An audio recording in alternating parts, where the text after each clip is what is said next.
I preached many times in Zimbabwe. I preached many times to Zimbabweans in the US, many times to Zimbabweans in Canada, many times to Zimbabweans in the UK. I've preached to Rwandese. I've preached to Zambians. We all seem to have a common problem.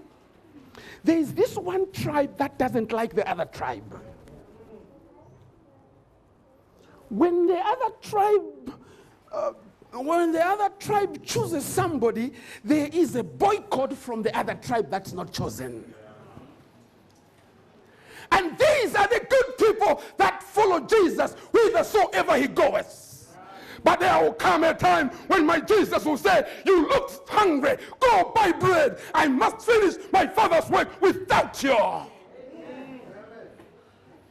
Rwanda, the Tutsis don't like the Hutus, and the Hutus don't like the Tutsis.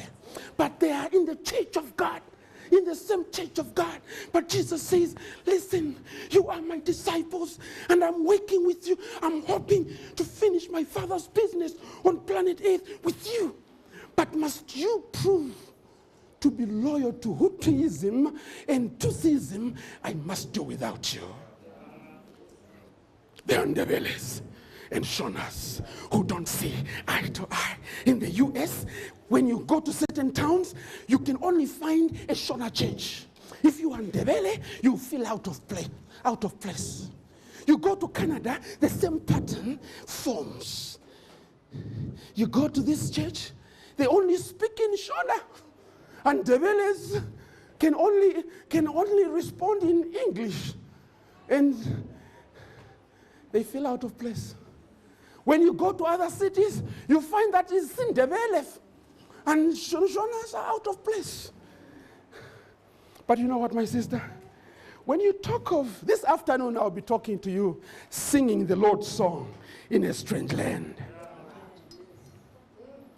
Do you know,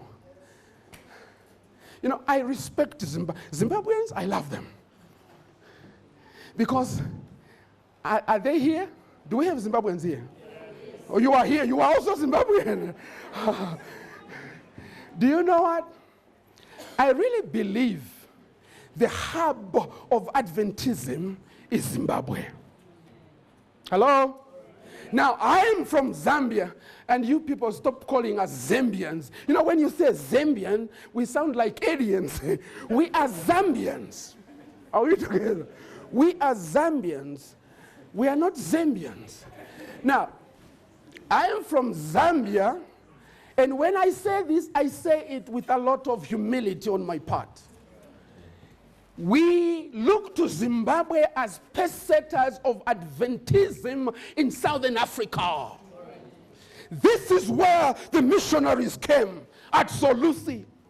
But you know what? The leftovers from after feeding the children of the kingdom, there was that dog. We said, Master, give me the crumbs that fall from the master's table. Zambians received leftovers from Solusi, and we got it. We ate the crumbs, and today, do you know that statistically, Zambia beats Zimbabwe? Yes. Do you know that? Yes. But we beat you guys. You ate the whole loaf. We ate crumbs. And can I talk a little bit further? Can I say something more? Zimbabweans had a very good economy. In the 80s, Zambians used to cross into Zimbabwe to get our resources. Very good economy. And Zimbabweans were not very kind to Zambians. Let me tell you this. You are not very kind. No, I'm Mfundis, I'll just tell you as it is. But then the pendulum did what? Turned. The Zimbabwean basket tipped over. Tony Blair and George Bush says, this basket, let us what? Twist it. And then the economy went south. And many Zimbabweans left Zimbabwe. Are we together? Now, I have told you, I have met many in Texas, in California, in Edmonton, Canada, in the United Kingdom, Nottingham. They are everywhere. But do you know what I admire about Zimbabweans? Wherever they go, they remain faithful to the Adventist message. They are building churches. They are church elders. They are deacons. They are doing wondrously. Except when you zoom in on them, there is this schism between Shonas and Ndebeles.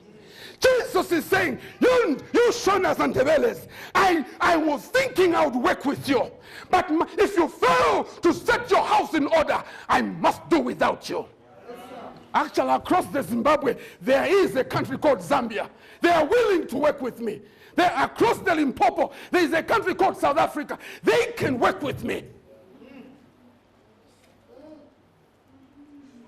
So he sent them to buy bread.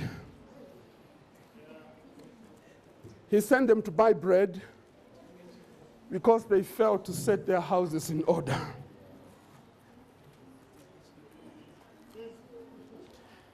But God's work must be finished on schedule, with or without your contribution.